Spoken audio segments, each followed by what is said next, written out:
మిమ్మల్ని బాగా మెప్పించిన హీరోయిన్. అందరూ బాగా మెప్పించారండి. అంటే దాటైపోయాం కాదు. సో, డిఫరెన్షియేట్ చేయలేరు. ఆ! మీకు బాగా ఇష్టమైన ఆహారం?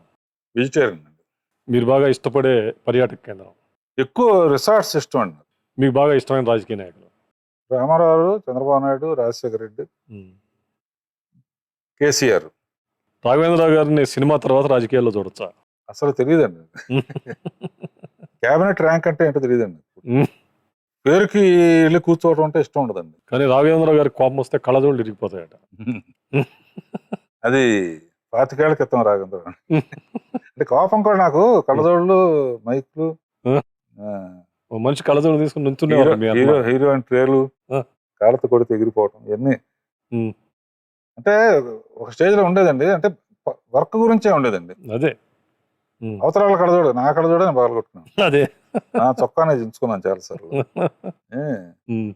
దానికంటే టైంకి రానప్పుడు లేకపోతే అనుకుంది రానప్పుడు వర్క్ గురించే తప్ప పర్సనల్ ఇదే ఉండేది కదండి. ఆ తర్వాత అనుకున్నా ఇవన్నీ సినిమా అంటే ఇప్పుడు ఏదోటి వస్తానే ఉంటుంది అడ్డంకు, అన్ని అనుకున్నట్టు జరగవని నేనే మెంటల్గా రియలైజ్ అయ్యాను. పిల్లలు ఏం చేస్తున్నారు రాఘవేంద్ర గారు? అమ్మాయిను అబ్బాయి అండి. మా అమ్మాయి she's into some technology company పెట్టుకుంది. మా అబ్బాయి డైరెక్టర్ అండి. ఓకే. ఇప్పుడు కంగనా యావత్తో మెంటల్ హైకియా అని ఒక పిక్చర్, ఏదో హిందీ పిక్చర్ ఒకటి చేస్తాడు. ఒక విధంగా చెప్పాలంటే నాకు బిగినింగ్ సినిమాల్లో ఏం మిస్ అయ్యానో టువర్డ్స్ ఎండ్ నేను అది బాగా ఎంజాయ్ చేస్తాను. బిగినింగ్ ఎప్పుడు అవుట్డోర్స్ అండి, పిల్లలతో గడిపే అవకాశం దొరకలేదు. పిల్లలతో కానీ ఫ్యామిలీతో కానీ. ఇప్పుడు ఏంటంటే my very closely attached to my children and my family.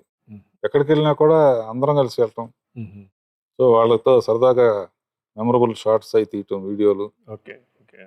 So enjoying family life and devotional life mostly. Raghavendra Rao గారు మళ్ళీ మెగాఫోన్ పట్టుకునేది ఎప్పుడు? గబుక్కున ఏదైనా ఫ్లాష్ లాగా పోతే పోయింది 50 లక్షల కోట చిన్న సినిమా. రాఘవేంద్రరావు కూడా చిన్న సినిమా ఒకటి తీశాడు. చాలా ఎంతమంది చూస్తానికి వస్తుంది కాదు, 51 లక్షలు వచ్చినా సక్సెస్.